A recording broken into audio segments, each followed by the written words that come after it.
As consultorias que analisam a influência da inteligência artificial no mundo dos negócios estimam que até 70% das atividades laborais vão ser afetadas pela IA.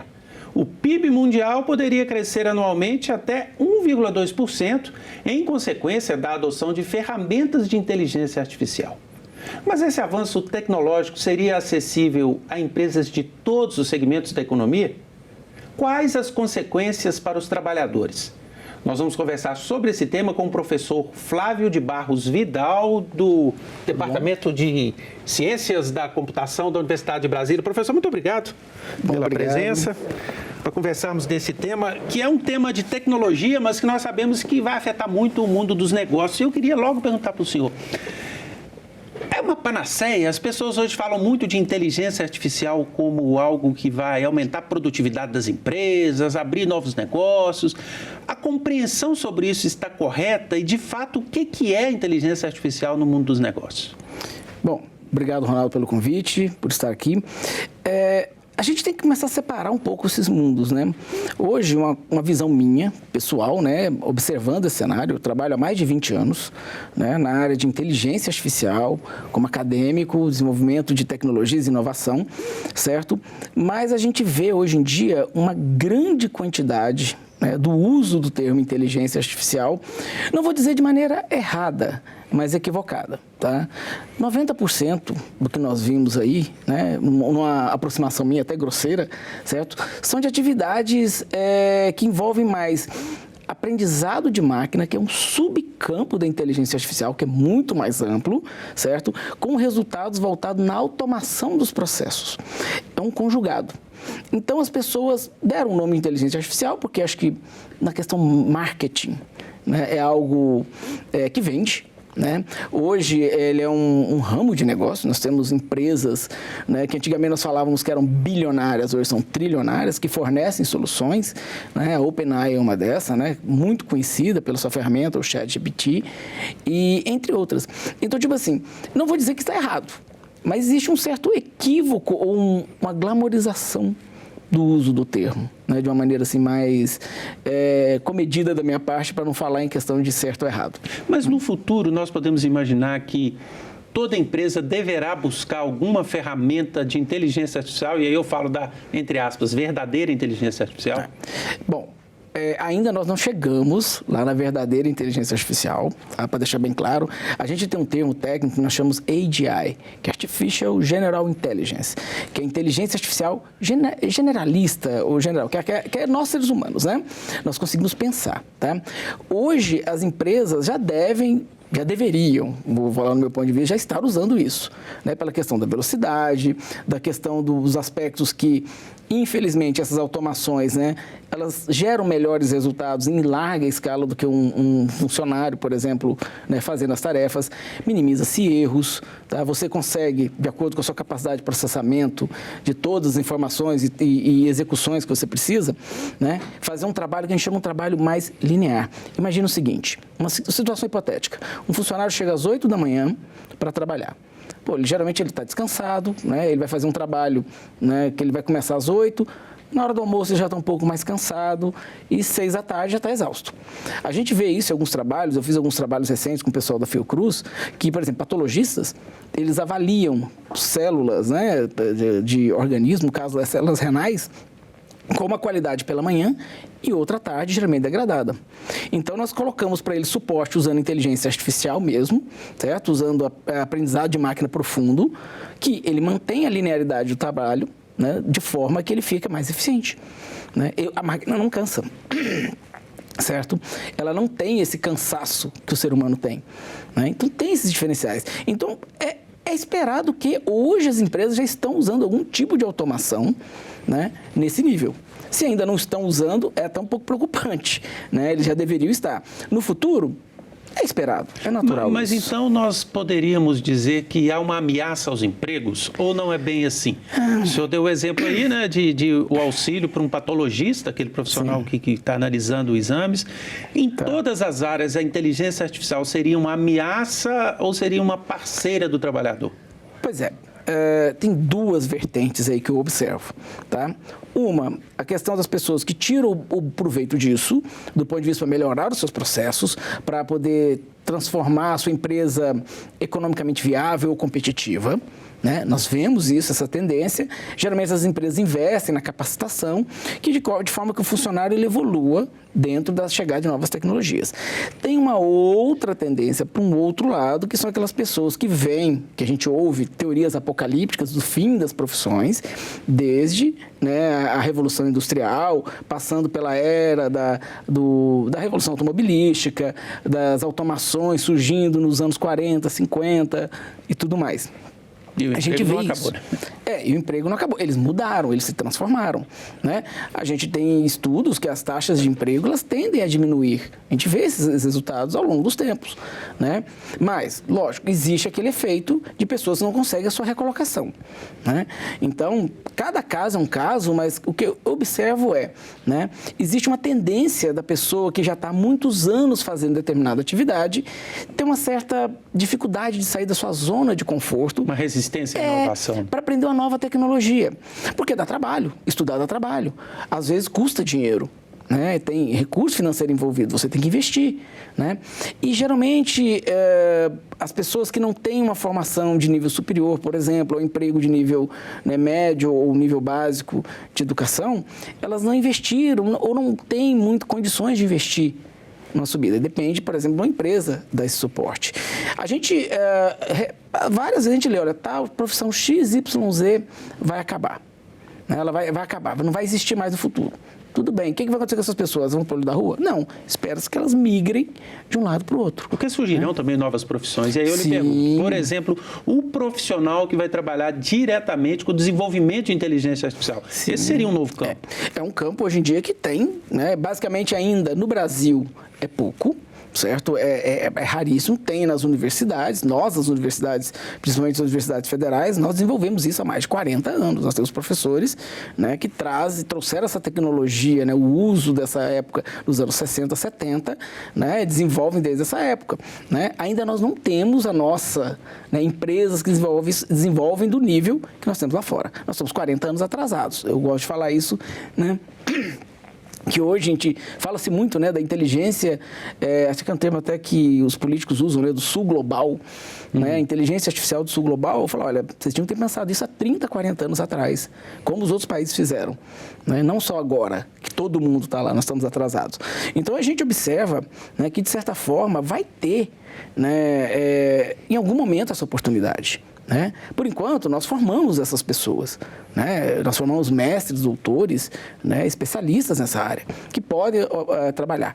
Infelizmente, ainda tem muito êxodo, né? Um termo assim bem apocalíptico, né? Vamos assim dizer, desses profissionais ultracapacitados, muito bem treinados, que as universidades brasileiras produzem, irem lá para fora.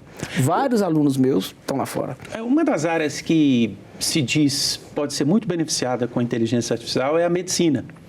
Vocês na Universidade de Brasília, para darmos um exemplo, desenvolveram um processo de inteligência artificial para leitura de exames médicos. Eu queria que o senhor explicasse rapidamente o que é esse desenvolvimento que foi feito pela Universidade de Brasília, para depois nós imaginarmos como é que isso pode se expandir na indústria da medicina, que hoje é uma indústria. Sim. Hoje nós temos uma indústria forte, que, né, nós temos, próximo até mesmo aqui do Distrito Federal, né, a região do estado do Goiás ali, indústrias farmacêuticas na área de medicina também que investem nisso.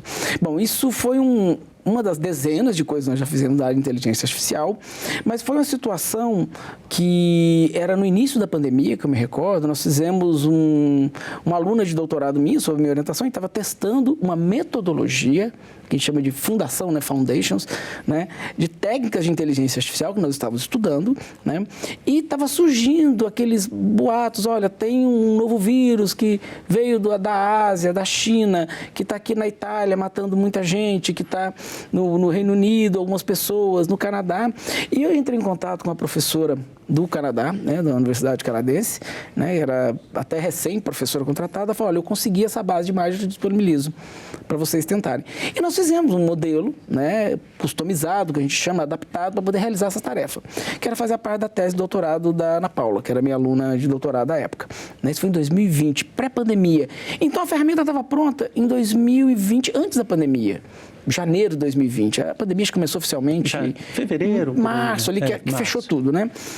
E isso as pessoas não sabiam que a gente desenvolvia esse tipo de coisa. Isso é uma das coisas que eu já desenvolvo nesses últimos 20 anos. Temos coisas aplicadas não só à saúde, mas na parte de perícia forense. Hoje a Polícia Federal usa as técnicas que nós desenvolvemos, né? Os meus alunos são peritos da Polícia Federal, papiloscopistas, né? Alunos de mestrado e doutorado. E nesse caso desse desenvolvimento que foi relacionado à Covid, o que a inteligência, como a inteligência auxiliava o profissional, o médico? Ela ajudava, né, a fazer o exame rápido, né, porque não existia um padrão ouro, que eles chamam na medicina, para definir, olha, isso aqui é Covid. Mas ela tinha uma ferramenta que ela tinha capaz de eliminar as outras, vamos dizer assim, doenças que eram semelhantes à época, que era o H1N1, a pneumonia bacteriana tradicional, para o padrão da, vamos assim dizer, da Covid, né, que tinha um padrão completamente assim, confuso, difuso. E os médicos radiologistas da época não tinham essa informação, era muito novo, né, a informação não tinha circulado. Então, na época, nós desenvolvemos esse modelo, eu conversei, foi um comitê que teve na universidade que falou, olha, o que vocês têm que a gente pode ajudar na pandemia? Eu falei, olha, nós desenvolvemos esse modelo aqui, ele é um método, né? Nós implementamos, ele funciona com, na época, 92% de acurácia, né, de precisão, e a gente quer testar isso e começar a desenvolver e melhorar isso. Então, nós fizemos, junto com a parceria até com o professor Rafael, que deu a equipe, né, forneceu a equipe para desenvolver, porque tem uma coisa, é um desenvolvimento metodológico, né, da inteligência artificial, que eles chamam, né, mas era aprendizado de máquina, que é o termo mais adequado, e depois ele implementou e desenvolveu o sistema para a gente poder testar e aprimorar. Certo? Só que foi uma coisa preocupante. Nós fizemos o sistema, nós liberamos para as pessoas testarem vários, né, na época, centros de pesquisas, hospitais, eles foram testados, ficaram admirados, né, com os resultados, nossa, funciona, e ele exclui bem quando é confuso, né, aquelas coisas, vai ajudar. Só que aí, o que aconteceu? Como nós desenvolvemos e deixamos aberto, nós descobrimos que a gente mapeava tudo, as pessoas não sabiam, a gente estava rastreando o que todo mundo estava fazendo, dado a necessidade de saber quem estava usando, né, para controlar. Nós começamos a descobrir que no interior do país, principalmente no interior de São Paulo, tinha laboratórios que estavam laudando baseado nesse sistema, que era uma demonstração. A gente já não tinha feito os estudos em humanos, todo o protocolo científico tinha que ser feito. Então, a gente foi obrigado a tirar do ar. Assim, esse exemplo que o senhor dá me faz lembrar o seguinte, nós temos hoje no segmento da saúde grandes conglomerados econômicos e que estão investindo em desenvolvimentos de inteligência artificial para auxiliar em diagnóstico e em exames.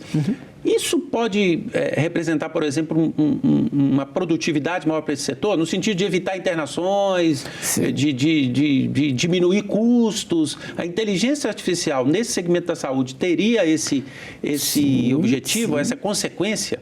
Sim, teria essa consequência benéfica. Sim. Né?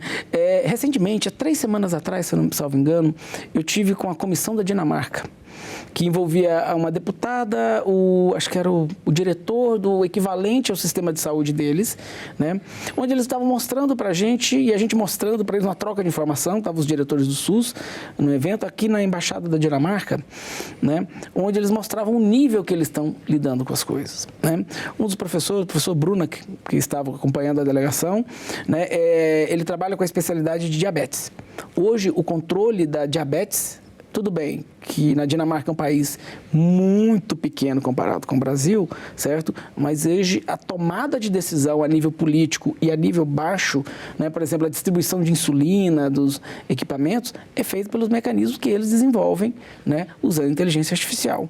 Né? Nós pensarmos nas empresas de um modo geral, dos diversos segmentos, a inteligência artificial seria mais útil, por exemplo, nos processos, ou no desenvolvimento de produtos, no chão de fábrica, ou em tudo. Como é que o senhor entende que a inteligência artificial pode auxiliar a produtividade das empresas, o incremento de negócios? Em todos os setores, certo? A gente pensa naquela questão de substituir o homem. né? A gente sempre pensa nisso, mas não, a gente pode utilizar, por exemplo, a gente utiliza isso, né, na robótica para otimizar processos, para dar capacidade de decisão para setores, por exemplo, que trabalham o que a gente chama de malha aberta, que não realimentam. Aqueles sistemas de solda, por exemplo, automotiva, né, que vai sempre no mesmo ponto, ao longo do dia ele começa a desalinhar. Né, de tanto repetir, porque tem um impacto ali, certo? A gente usa técnicas de aprendizado de máquina e inteligência artificial que corrigem isso, sem necessidade de interferência humana, muito mais rápido, muito mais preciso.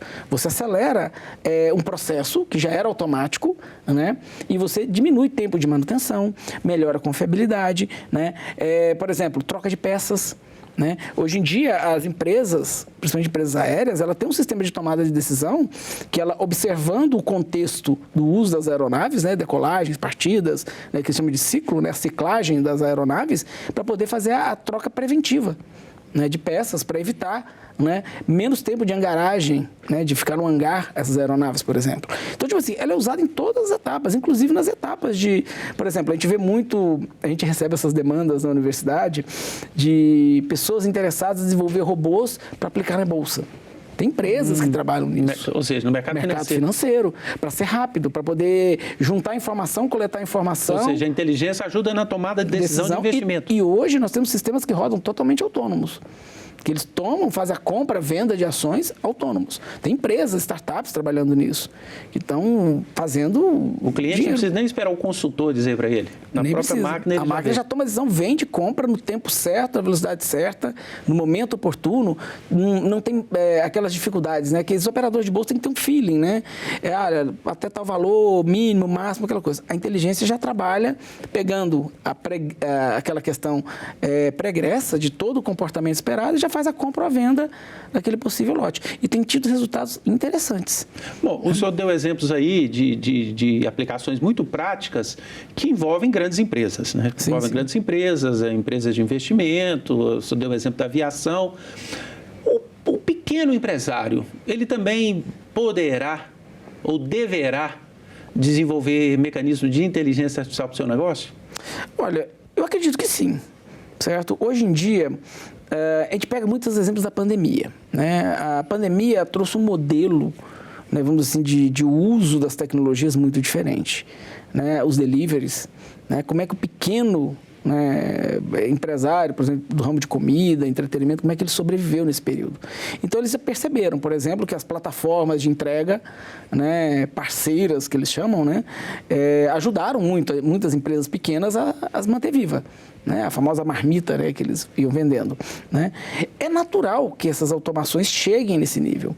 Nós, a academia, desenvolvemos, né, a gente fala que a gente está lá empurrando a fronteira, mas nós temos como subprodutos, né, dessa empurrar a fronteira do conhecimento, novas tecnologias que são acessíveis, né, que se tornam baratas. Né, que essas empresas passam a ter acesso, né, que o investimento não seja tão alto. Então, sim, as empresas hoje em dia eu acredito que assim, é quase impossível não estarem usando algum tipo de tecnologia derivada, pelo menos, dessa área para conseguir melhores resultados, para sobreviver. Porque a gente fala aqui, muitas vezes do desenvolvimento que a própria empresa faz de uma solução para... Mas eu imagino que o que o senhor está colocando é que, assim como hoje, qualquer pequeno empresário pode comprar, por exemplo, um software de orçamento, um software gerencial, ele poderá também ter acesso a soluções já hoje ele já do pode. mercado. Já existem soluções disso. A gente fala na parte de desenvolvimento de software que é muito caro. Desenvolver um software particular é muito caro.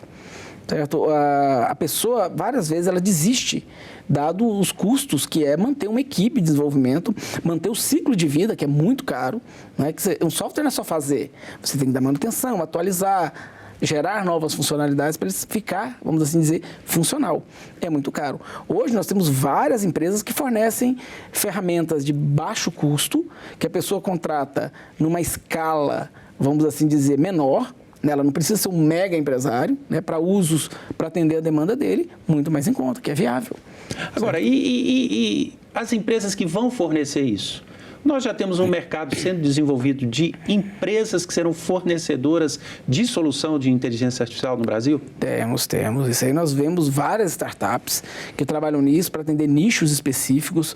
Né? Por exemplo, na Universidade de Brasília, nós tivemos uma empresa, uma startup que é derivada de alunos, chamada Loop Inc., né, que os alunos são alunos do curso de engenharia de computação nosso, que eles desenvolveram tecnologias de automação usando inteligência, né, para atender mercados específicos, nichos específicos. Por exemplo, eles desenvolveram uma fechadura inteligente, né, de baixo custo, que vai para o mercado.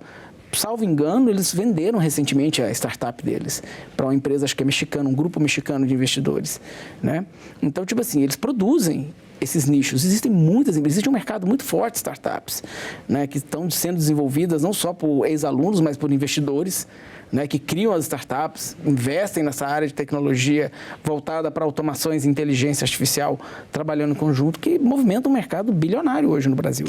Bom, o senhor está dando exemplos de ações que a universidade faz no sentido de formar melhores profissionais que vão trabalhar com inteligência artificial. Agora eu faço uma pergunta em relação ao profissional de um modo geral. A nossa educação profissional, tecnológica, ela está preparando de forma correta as pessoas que vão entrar no mercado, no sentido de que, nesse novo mercado, eles vão ter que lidar com inteligência artificial? Aí eu não falo de quem vai desenvolver a inteligência artificial, mas do engenheiro, do mecânico, do comerciante. Sim. Esses profissionais estão sendo formados nessa nova perspectiva ou o nosso sistema educacional ainda precisa evoluir? O nosso sistema educacional, ele é polêmico, porque nós temos um problema sério. Hoje em dia eu posso falar no meu ponto de vista, né, como docente. Há 15 anos que eu sou docente na Universidade de Brasília e nós passamos por diversas transformações que a gente vê gerações, né, diferentes. É notório que existe uma diferença muito grande nesses 15 anos na qualidade, infelizmente, dos alunos em situações básicas de conhecimento que é esperado, eles não possuem. Certo? Então, a formação básica deles vem comprometida. Nós temos alunos com dificuldade. Eu não estou falando de situações difíceis de uma linguagem, o português, né, erudito, não é isso. Mas eles têm dificuldade de escrever uma frase. Né? Hoje eu começo a observar nas disciplinas que eu ministro na universidade que os alunos hoje têm dificuldade de usar o computador porque só sabem usar o celular. Eles não sabem usar o computador tradicional, o teclado, o mouse, para fazer um desenvolvimento mais robusto. Eles têm dificuldade. Tem a questão de não saber matemática. Inteligência artificial é matemática e estatística pura. É pura matemática e estatística. Se você não conhecer isso aí, você deixa de ser um ator e passa a ser passageiro da tecnologia. Ela faz para mim, certo? E uma coisa que a gente tenta construir nos alunos é, construir isso, nós te ensinamos, mas você precisa ter o senso crítico daquilo. Não é, ela cuspiu aquilo, está certo. Não, peraí, o que ela está fazendo? Por exemplo, um caso típico dessas inteligências generativas, que é o frenesi do momento. Olha, eu fiz um cálculo aqui, fiz uma solicitação a essas ferramentas e ela me falou para comprar a ação X, certo? Só que a ação X, se a pessoa olhar, ela nem existe. Em alguns casos. Eu demonstrei uma vez para algumas pessoas da área, falei, olha, presta atenção nisso aqui. Eu invoquei um comando para ela gerar um texto sobre um determinado assunto polêmico e citar referências bibliográficas. Ela citou referências bibliográficas. A pessoa acredita cegamente naquilo. Agora, vamos procurar essa referência bibliográfica? Não existiam. Ela compilou aquilo com dados que ela coletou e a pessoa não teve o senso crítico de perceber que aquilo era informação gerada. A rede generativa, ela chama rede generativa, os modelos generativos, porque elas geram nova informação. Não quer dizer que a informação está correta. Ela tende a ter um viés de corretude baseado no que ela aprendeu. Mas ela não é correta. Professor, se nós fôssemos fazer um balanço entre perdas e ganhos no mundo dos negócios, eu digo perdas porque muita gente fala da ameaça aos empregos, da mudança, né, do tipo de emprego e ganhos de produtividade. Nesse balanço, o senhor acha que a inteligência artificial ela é positiva para o mundo dos negócios, ela é negativa, ela representa um novo marco ou não? Ela é muito positiva. Eu não vou chamar de novo marco, porque já é usada há muito tempo. Existem pesquisadores na área econômica que já fazem uso, certo? O que deveria ser feito é só o uso com uma certa parcimônia do que você está trabalhando, o que você precisa. Realmente você quer aquilo? Talvez você está procurando algo que é muito grande, que seria algo menor, que seria mais eficiente. Justamente, o marketing envolvido é muito grande. Né? Hoje, se você perguntar para qualquer pessoa que não trabalha no mercado financeiro em nada, mas perguntar o que é inteligência artificial, ela vai falar o nome de uma ferramenta que todo mundo conhece, uma empresa. Porque aquilo eu falei, o marketing é muito forte. Então tem que usar com parcimônia. E aquela história, existem muitos oportunistas, né? Que, lógico, o mercado um tempo vai eliminando. Né? Você vai coletando os fracassos, né? Eles estão surfando a onda, ganhando muito dinheiro, mas que vão sair dessa jogada, e o uso com parcimônia é natural do ser humano, ele aprende também. Né? Nós somos seres dotados de inteligência. Na verdade, nós somos os únicos dotados de inteligência por enquanto. A inteligência artificial não chegou no nosso nível ainda. Tá? Ela é muito automatizada. Ela consegue fazer coisas repetidamente que nós, seres humanos, temos a questão física, né, que nos limita. Mas existe essa restrição, né, que nós ainda somos mais inteligentes. Né, para poder... Nós temos consciência. Ainda nós temos. Existe ainda, né, essa questão do medo, né, a turma apocalíptica também, que é uma questão de tempo da consciência. Né? Existe a inteligência artificial adquire a consciência. Aí cai no Matrix, né, no filme. Não tem jeito, a gente vai cair para aquele lado. Não vai ter como. O apocalipse sempre vem. Toda vez que tem... A gente percebe na história tecnológica da humanidade, né, que toda coisa disruptiva vem com o apocalipse junto. Né? Sempre aparece um apocalipse de algum ramo derivativo. Né? É uma pena. Né? A gente observa isso nas pessoas. Eu sou muito observador. Eu falo que, tipo assim, eu evito emitir opiniões porque eu não sou bom de futurologia. Se eu soubesse futurologia, eu daria os números da Mega Sena, né? Vamos assim dizer. Né? Eu não sou bom de futurologia, eu olho com cautela. Falo, olha, às vezes o olhar que a gente coloca sobre alguma coisa vem com uma força muito grande que talvez não é aquilo que a gente espera. Professor, muito obrigado pela entrevista. Eu agradeço, estou sempre à disposição de vocês. E eu também agradeço a você que nos acompanhou até aqui. Este programa já está disponível lá no nosso site, senado.leg.br/TV ou no canal da TV Senado no YouTube. Aproveite, se inscreva no nosso canal, curta o programa e garanta o seu acesso à informação de qualidade. Até o próximo Agenda Econômica.